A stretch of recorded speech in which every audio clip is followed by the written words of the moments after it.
আসসালামু আলাইকুম। আমি মোহাম্মদ জহরুল ইসলাম টিএম ইলেকট্রনিক্স থেকে এসেছি আপনাদের মাঝে।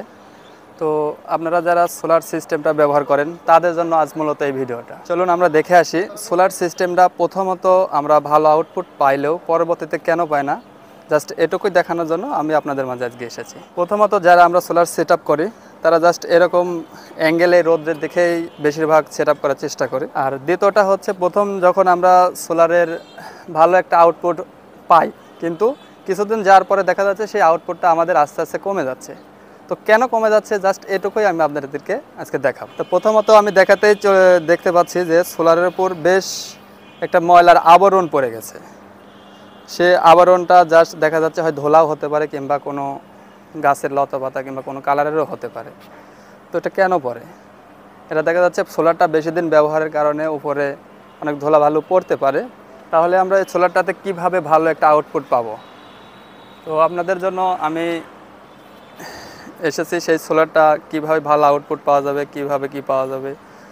প্রথমত আপনি কিছুদিন পর পর এই সোলারটা ধুলাটা ধুয়ে দেওয়ার চেষ্টা করবেন। জাস্ট এইভাবে হাত দিয়ে পানিটা দিয়ে ধুয়ে দিলে সোলারটা পরিষ্কার হয়ে যাবে। পরিষ্কার হওয়া মানে আপনাদের আউটপুটটা 100% হবে।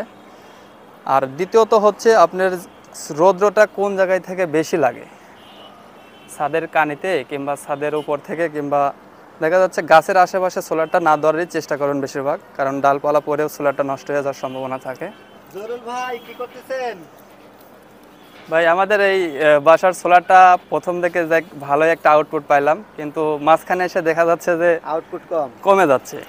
আচ্ছা, এর পিছনে বেশ কয়েকটা কারণ থাকে। আমি আপনাকে কয়েকটা কারণ একটু বলি। প্রথম নাম্বার যে কারণ সেটা হচ্ছে সঠিক জায়গায় সেট আপ না করা। এই যেমন ধরেন আপনি প্যানেলটা এখানে সেট আপ করছেন, এই রোদটা প্রথমে এই দিক থেকে ওঠে, পূর্ব থেকে রোদ পশ্চিমে যায়।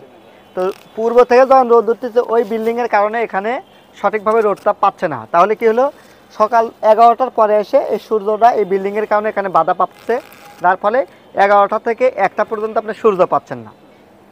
এরপরে 1টা থেকে 4টে পর্যন্ত সূর্য পাচ্ছেন। এরপরে আপনি ওই পাশে দেখেন নারকেল গাছ আছে, এই নারকেল গাছের জন্য 4টার পরে আপনি আবার সূর্য পাচ্ছেন না।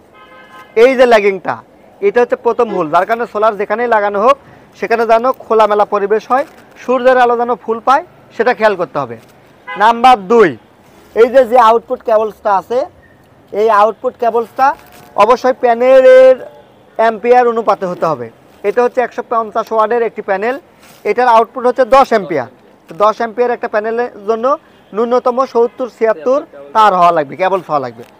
এরপর হচ্ছে কেবলসের ডিস্টেন্স। আপনি কেবলস থেকে কন্ট্রোলার এবং ব্যাটারি যেটা রাখবেন সেটা যেন অবশ্যই 15 থেকে 25 ফিট এরই মাঝে হয়।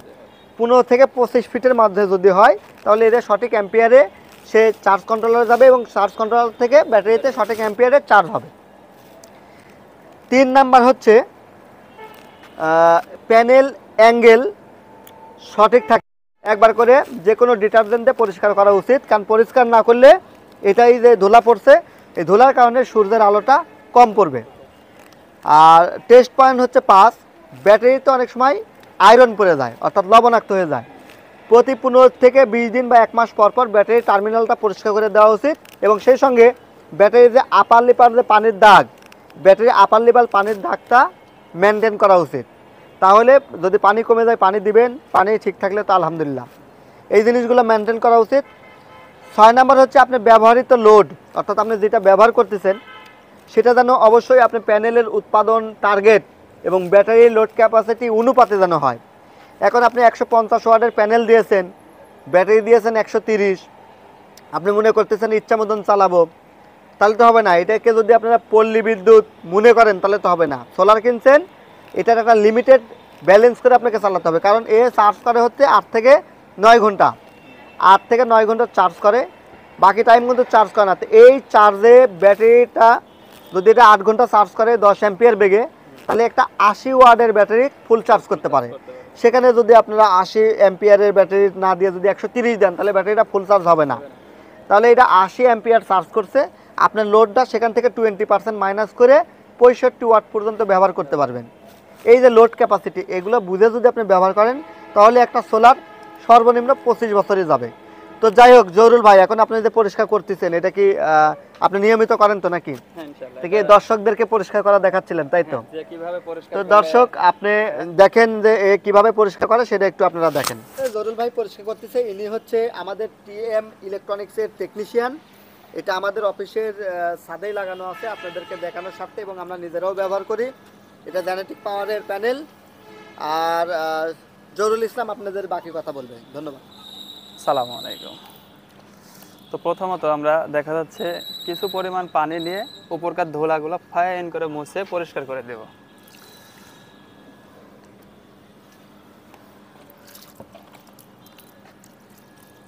তারপরে যদি কারো বাসায় ডিটারজেন্ট কিংবা দেখা যাচ্ছে গ্লাস ক্লিনার বলা হয় যাকে, গ্লাস ক্লিনার কিংবা ডিটারজেন্ট থাকে তাহলে এর উপর দিলে আরও ভালো হয়। না থাকলেও সমস্যা নেই, শুধু ধুলাটা ধুয়ে দিলেও চলবে। হ্যাঁ দর্শক, এতক্ষণ আপনারা দেখছিলেন যে কিভাবে সোলারটা আমি আসলে পরিষ্কার করব এবং কিভাবে এটা ব্যবহার করলে আপনাদের জন্য ভালো হবে। তো এতক্ষণ আমাদের সঙ্গে থাকার জন্য সবাইকে আন্তরিকভাবে ধন্যবাদ এবং অভিনন্দন। আমাদের কাছে আপনারা পাবেন সোলার, আইপিএস ব্যাটারি। যে কোনো পরামর্শ এবং প্রোডাক্টের জন্য ডিসক্রিপশন দেওয়া নাম্বারে কল করুন। সবার সুস্বাস্থ্য এবং দীর্ঘায়ু কামনা করে বিদায় নিচ্ছি। আমি জহুরুল ইসলাম, টিএম ইলেকট্রনিক্স, নাটোর। ধন্যবাদ।